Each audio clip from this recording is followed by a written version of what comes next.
ओ babes हजुर जब आज बुढाबुढी बाहिर खाएरमा ओहो आज कहाँबाट बाहिर खान जाने मुड आइछ त अनि खाना खान त गइदिउँ कि आज ल ल रेडी हो है म रेडी गर्न गएँ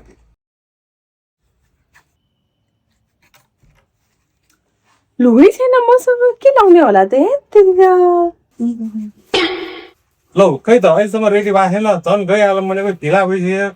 लुगै छैन कि मसँग रेडी हुनलाई थाहा थियो कि मलाई तिमीले यस्तै भन्छ भने त्यही भएर तिमीलाई ड्रेस टेरी ल त्यही लगाएर आऊ त Meanwhile.